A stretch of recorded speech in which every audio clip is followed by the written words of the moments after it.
In the 4th year of our marriage, the girl Leon missed in his youth came back. That night, he didn't come home. I stayed awake, from dusk until dawn, and finally, I felt mentally and physically exhausted. I started to become calm, not going crazy with jealousy, nor asking about the kiss marks on his neck. At first, Leon seemed very satisfied.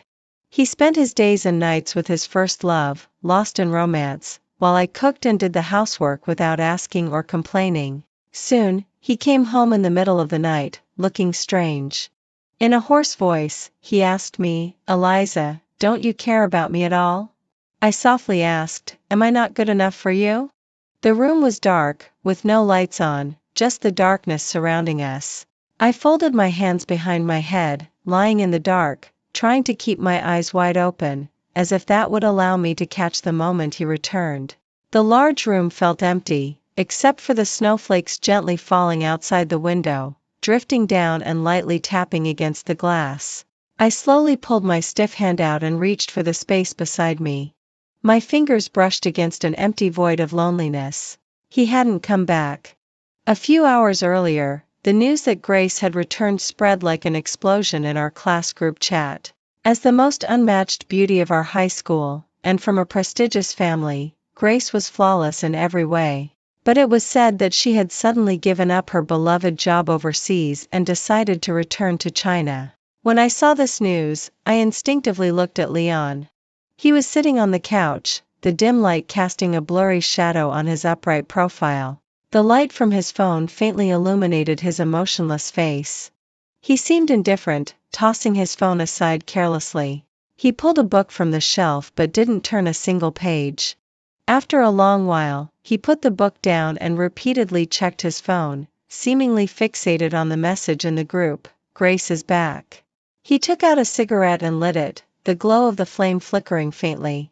After some time, he stubbed out the cigarette harshly, hurriedly grabbed a black jacket from the room, and left without a word. It felt like I was just a useless ornament in the room, no need to even look at, just waiting for him to return and bounce around when he finally came home. I reached for my phone again, almost absent-mindedly, intending to send him a message. I opened the conversation, only to realize I had already sent him many messages. "Leon, where did you go? Are you at work? When will you be home? I'm waiting for you." At first, they were calm, but as they went on, my messages grew more impatient, filled with uncontained suspicion and strong jealousy. "Are you ignoring me? Did you go to see her? You went to see Grace, didn't you? Come home now. You're not allowed to see her. You still can't forget her, can you? Don't lie to me, after all these years, you still can't let her go, can you?" Each word felt like a desperate, angry roar, like a mad lion wanting to drag him back home immediately. I stopped typing. He didn't reply. This was the first time in nearly 4 years of marriage that he hadn't replied to my messages for such a long time. He had promised me. He once told me, "Whatever message you send, I'll reply to you first as soon as I see it." But today, it wasn't like that anymore. I felt a heaviness in my chest, unable to sleep, my hands cold and numb. I don't know how long it was before a new profile picture appeared on my social media feed. I clicked on it, and it was Grace's post. It was her first time posting something on her social media. She posted a few pictures from a gathering, with the caption, "Thank you to everyone who came to welcome me back after all these years. My drinking skills are terrible, and I made a fool of myself." An invisible, large hand gripped my heart tightly, making it hard to breathe. I almost didn't want to open it, hesitating for a long time before finally clicking through the pictures. When I reached the 5th one, my finger froze. It seemed like a friend took the photo. In the picture, her face was flushed from the alcohol, leaning unsteadily on someone's shoulder. Her long, flowing hair cascaded beautifully in front of her. The person she was leaning on was not in the frame, but his hand was visible, long fingers, gently brushing aside her bangs with tenderness and care, as if to protect her. Time seemed to freeze in that moment. My gaze was glued to it for a long time before finally falling on the diamond ring on his finger. The ring that he had once placed on my hand, custom made with our ID numbers, a pair of expensive rings only two in the world was now covered with a hazy mist of tears. Why had it become so dusty? I touched my face and realized that I had been crying without noticing. He had never let her go. I heard that they had known each other long before I came into the picture. Back then, Leon wasn't the influential figure he is now in the Beijing social scene. He was just a poor student. Grace was the only daughter of the benefactor who had supported him. It said that they broke up when they were young because they were too stubborn. It wasn't until the day he learned she was going abroad that he lost control and borrowed a friend's car to chase after her, but on the way, he accidentally ran into me. When he got out of the car, the cold wind swept around him, his thin shirt barely offering any warmth. As he carried me to the hospital, his fingers were ice cold and trembling. At that time, I only thought he was nervous and scared, but I didn't notice how his eyes kept darting around, as if searching for someone. It was as though he was afraid of missing someone. After all these years, Grace still looked like the precious young lady she once was, and Leon had long since become the prince of Beijing's elite circle. This reunion seemed so romantic and perfect. Only, I felt utterly insignificant. The diamond ring was no longer clear, and the words on my phone screen gradually blurred. The ache in my heart seemed to spread to my fingertips, causing them to throb painfully as well. I turned, dazed, and suddenly realized that it was already dawn. A ray of morning light lazily fell on me, gradually waking my mind, inch by inch. My phone had fallen to the floor. A ray of morning light lazily fell on me, gradually waking my mind, inch by inch. My phone had fallen to the floor. I suddenly realized something. I was just the supporting role in this world. Leon was the hero who had risen from rags to riches, and Grace was the wealthy heroine he had once missed and then reclaimed. And me? I was nothing but a character who spent her whole life competing with the heroine out of jealousy, ultimately harming her. In a fit of rage, Leon used his power to have me imprisoned, and I died a tragic death in the prison a mere supporting character. I stood there, dazed for a long while, trying to come to terms with this sudden revelation in my mind. I left the house. The snow outside was still lightly falling, but I felt no coldness, my mind in disarray. From how Leon and I met and fell in love, to how everything had fallen apart now, like shattered pieces of glass scattered everywhere. As for my parents, they had been deeply in love all their lives, bringing each other happiness. I had once looked forward to a beautiful marriage, two souls who loved each other. But me? Had I really been happy since we got married? The many arguments we'd had over the years replayed in front of my eyes, like streetlights passing by. I saw myself, my eyes red with anger, filled with jealousy to the point of madness, and the days I spent living in constant fear, worried that Grace would appear. Fear, anxiety, exhaustion. I looked up at the snow, which had begun to slow down, and my heart slowly grew numb, yet strangely calm. I opened the door, and Leon had returned. He was taking off his black coat, casually hanging it on the hook. When he heard the door open, he turned around, his dark eyes looking at me. The kiss marks on his neck stabbed into my eyes, and my heart, as always, tightened, but the next moment, I felt an even deeper sense of calm. It was strange to know that, after exhausting my life trying to gain that unreachable love, I would ultimately end up with nothing, yet somehow, I felt so much calmer. What lingered in my heart was nothing but weariness and fatigue. I looked away, pretending not to see. Leon, however, spoke up, his voice low. "Where did you go?" I walked toward the kitchen. "I bought some breakfast." "Breakfast?" Leon paused. "You didn't go to see Grace?" So that was his worry. I closed the kitchen door, started preparing the food, and faintly heard Leon speaking from the other side. "Grace came back to the country. Everyone just got together to catch up. After all, she did help me once." I didn't respond, picking up a bowl. Leon furrowed his brows, pulling off a button from his shirt, growing a little impatient. "How long are you going to keep making a scene? Are we going to do this Cold War thing again? Haven't we fought enough over the years?" Indeed, over the years, I had lived in a constant state of anxiety. The moment I sensed his concern for Grace, I would react like an electric shock, causing a scene, crying, and not letting up. Eliza, talk to me. His voice grew colder. Know your place. You can keep acting out like this, but if you're planning on causing trouble with Grace. I opened the kitchen door. The door is soundproof, I can't hear you. I brought the breakfast out, setting it on the table, looking at Leon's face, which suddenly stopped talking, and I curved my lips slightly. What would I want with her? I have my own things to do. I wouldn't have time to go look for her. I poked at a fried egg, casually asking, did you have fun at the gathering last night? Leon stopped undoing his button, tilted his head slightly, and looked at me with a deep gaze, more intense than usual, as if he was surprised by my calmness. I continued eating, turning my head away, not looking at him again. His presence still lingered in the room, cold and indifferent.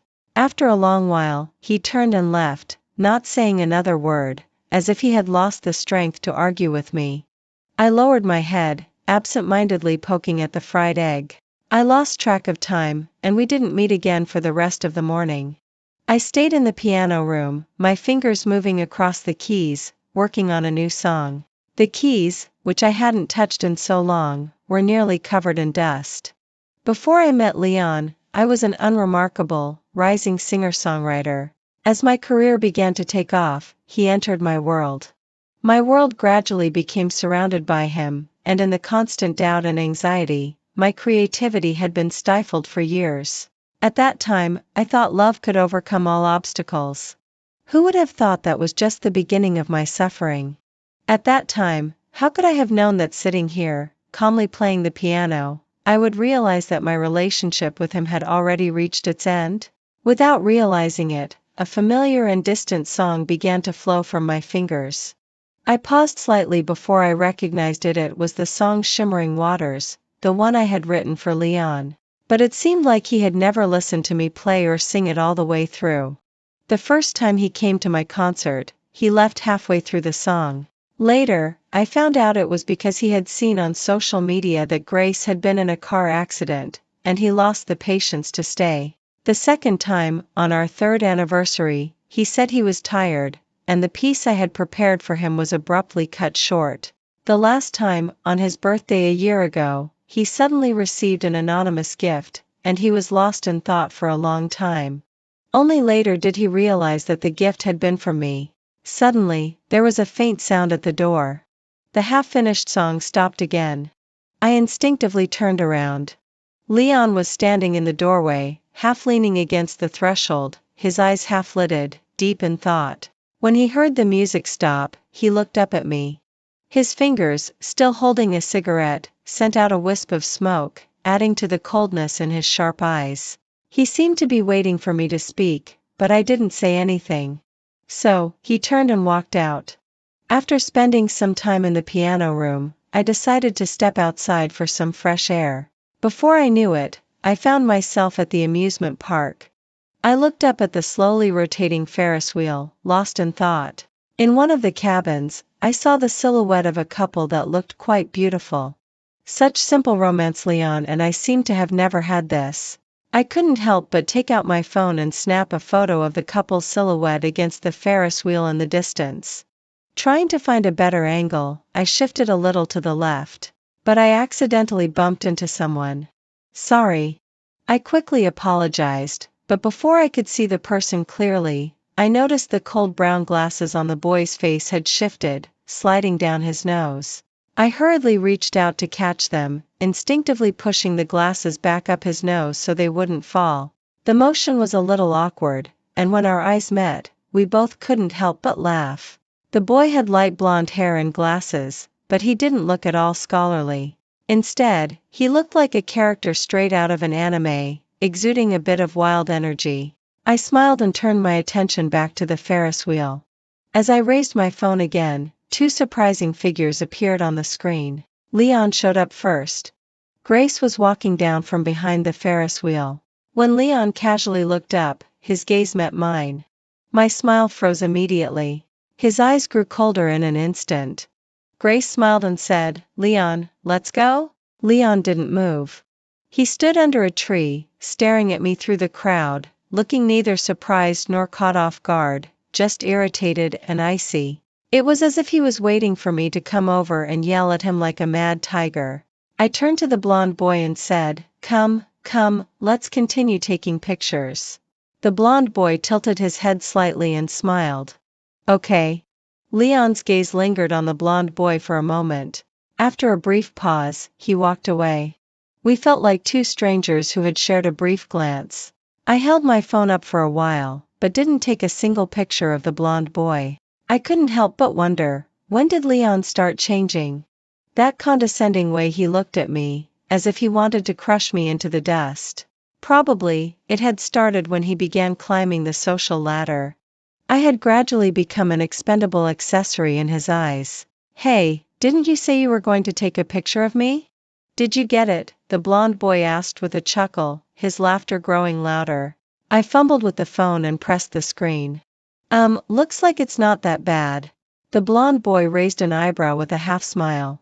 "Do you like him?" I knew exactly who he was referring to. I silently put my phone down, thought for a moment, and then said, "I did, in the past." Soon, he would bring up divorce. I didn't care much for the next few days, the wasted effort in trying to hold on. I put my phone away and walked around for a bit, eventually finding myself standing outside the haunted house. I used to love things like this. But Leon never liked them, he thought they were boring. Now, I had bought a ticket myself and entered the haunted house. Inside, the staff would jump out occasionally to scare visitors. The halls were so dark it was hard to see much around me.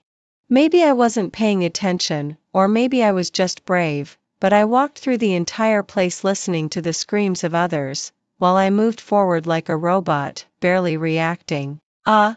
A scream came from another path, followed by hurried footsteps running toward me. I was afraid of being bumped into, so I quickly stepped aside to avoid the rush. Suddenly, a hand grabbed mine, pulling me forward. I was momentarily stunned, but instinctively followed. I couldn't keep up with the pace, and my feet got tangled. The person next to me quickly helped me steady myself, and my head bumped into their chest. I could feel their slightly erratic breath brushing against my face. "Leon?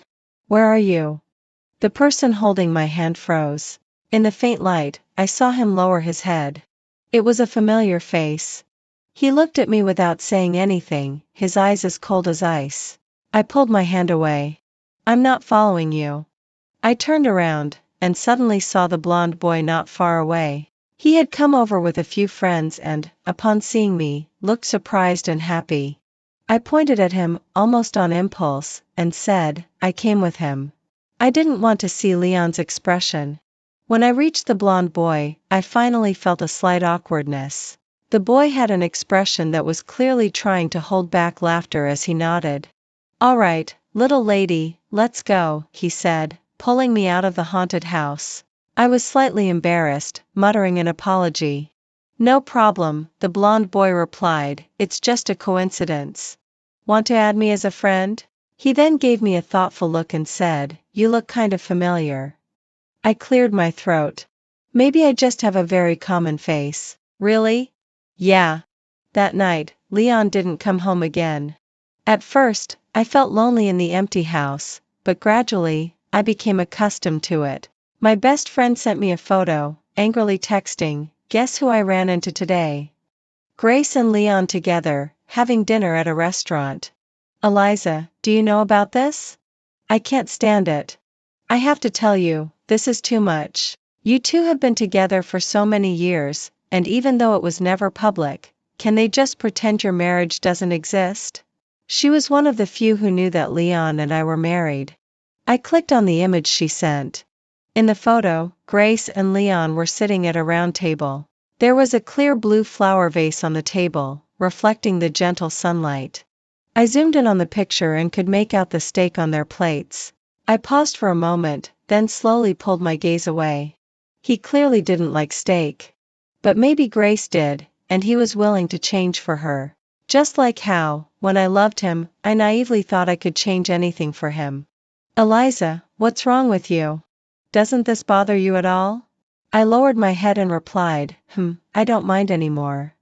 This marriage, which was already beyond repair, had probably been doomed from the moment we walked into the wedding hall. I put on my headphones and continued working on my music. Time passed in a steady tick. As I immersed myself in my own world, I suddenly felt my headphones being lifted off. I turned in surprise. Leon was standing there, looking down at me. After a long pause, he finally spoke. "Delete it." "Delete what?" I froze. He narrowed his eyes, the darkness of his gaze deepening. It was then that I realized what he meant. I took my phone and showed it to him, feeling somewhat amused. "You think I secretly took pictures of you and Grace? You think I'm going to use these photos to confront you? Yell at you? Or wait for the right time to blackmail you?" I casually flipped through a few pages. "I didn't take a single picture, Leon." His eyes stayed fixed on the screen of my phone. I paused for a moment and glanced at the screen, realizing I had flipped to the photo of the blonde boy. I nonchalantly put my phone down, thinking about explaining, but then decided it wasn't necessary. How he thought of it didn't matter anymore. We had reached this point, it was just following the script. A few days later, he would bring up divorce. There was no need to explain who was with whom. What was there left to explain? Leon stood still for a long time, then straightened his back and turned to leave. I picked up my headphones to put them back on. Suddenly, he asked, "Who is he?" His voice was so low that I thought I might have misheard. When I looked up again, he had already walked out of the door. I paused for a moment, holding my headphones, when my phone suddenly vibrated with a message. The sender was listed as Oliver. It was the blonde boy. He had sent me a song with the message, "Really nice song, give it a listen." I checked the link, and the song was titled Water Reflection. The next few days, Leon continued staying out all night. I didn't ask a single question, nor did I send the usual messages asking when he would be back.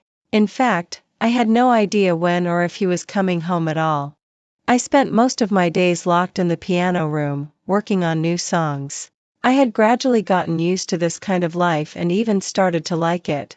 I thought, maybe he felt the same way. He must have enjoyed the freedom, no longer bothered by me. He could hold the hand of the girl he had missed out on when he was younger, the joy of something lost and then found. One night, I suddenly woke up in the middle of the night, a melody dancing in my mind. I quickly slipped on my slippers and ran to the piano room, trying to capture the melody that had come to me so suddenly. As I immersed myself in my world, I faintly heard a sound. I turned around. In the dim light of the early morning, Leon was standing in the doorway. I wasn't sure how long he had been there. This was the first time in many days that he had come home this early. I was startled, almost jumping up in surprise. My foot caught on something, and I tripped and fell to the floor. He immediately rushed over to me, trying to help me up.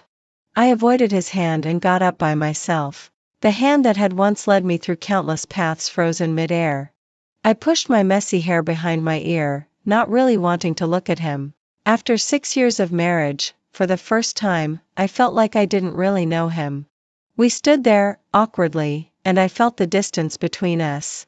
I didn't know what to say, so I chose silence. Leon was silent too. I walked around him and left the room. A few days later, one night I fell asleep in a daze. For some reason, as soon as I closed my eyes, I began dreaming about the past with Leon. I dreamt of a snowy day, where he held my hand as we walked through the thick snow, our footprints trailing behind us. In the days of our infatuation, I had made him a birthday cake, watching him blow out the candles. The flickering light cast shadows on his long lashes, turning them into butterfly wings that fluttered softly in my heart. At our wedding, the dazzling light shone down on him, while I wore a white bridal gown, feeling as if I were in a dream. He held a bouquet of roses, his beauty surpassing the wild blooms of flowers around us. My fingers slipped the wedding ring onto his hand. Suddenly, the world around us faded to black and white. Leon's smile disappeared, and the candles in the hall were snuffed out by a cold breeze. The roses in his hand, one by one, fell to the floor. I suddenly woke up, tossing in bed. My phone dropped to the floor with a loud thud, its screen lighting up. My forehead was covered in cold sweat. When I opened my eyes and saw someone sitting by my bed, my breath caught in my throat. It was still dark, but he had come back. He smelled of strong alcohol. When he saw I was awake, he lowered his head to look at me. His eyes, perhaps clouded by the alcohol, were a bit moist, and his voice sounded hoarse. "Eliza, do you not care about me at all anymore?" I sat up, feeling confused by his words. After a brief silence, I finally asked, "Have I not been good enough to you?" I bent down to grab my phone. "You don't like it when I ask where you are, so I didn't ask. I didn't ask what you and Grace were doing. When I saw you both, I pretended I didn't see you. Even though I thought you probably didn't want to see me, so I locked myself in my room. Is there anything else you're unhappy with?" I blew lightly on the screen, which unlocked immediately. It had been days since I last opened my phone. The page was still on the message from Oliver. Leon saw it and his gaze darkened slightly. "Who is he?" His tone was much more rigid this time. "Is it because of him?" He suddenly grew more stubborn. "Because of him, you don't care about me anymore?" He reached for my phone, but I pulled it away, and before I could stop myself, the words slipped out. "Aren't you back to discuss the divorce?" "I'm ready," I added. His hand froze, and his eyes stared at me, wide and fixed, as if I had just said something that left him utterly speechless. After a long silence, he let go of my phone, his alcohol-induced haze clearing a bit. "I haven't agreed to it, Eliza," he said, his voice calm, like the silence before a storm. I asked, almost in disbelief, "Why?" The question seemed to anger him. He suddenly stood up, his eyes flaring with intensity. "Have you been waiting for a divorce this whole time?" "Yes," I said slowly, not in a hurry to answer. "And I have plenty of reasons. Grace is back, isn't she? You've never let her go, and I should have known this by now. You're willing to change for her, but you've never done that for me. So clearly, you like her more than you like me. These past 2 years, you've grown more and more impatient with me. We fight all the time, and it's obvious we're not right for each other anymore. And finally," I lowered my voice, "I feel like I don't like you anymore." He shuddered, as if my words struck him like a blow. Without another word, he turned and left my room.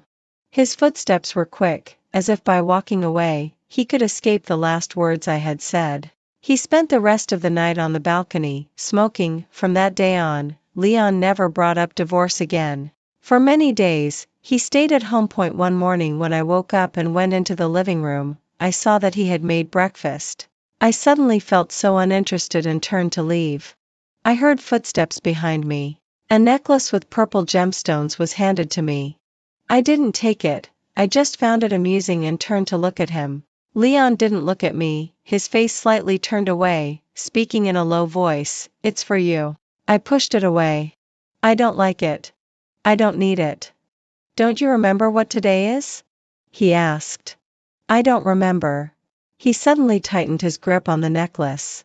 I returned to my room. Today was our 6th wedding anniversary, but what did that matter? When I remembered, he didn't want to remember. When I wanted to forget, he insisted on reminding me. I felt restless and left the house. After walking a few steps, a black car pulled up beside me. I kept walking, but it continued to follow me.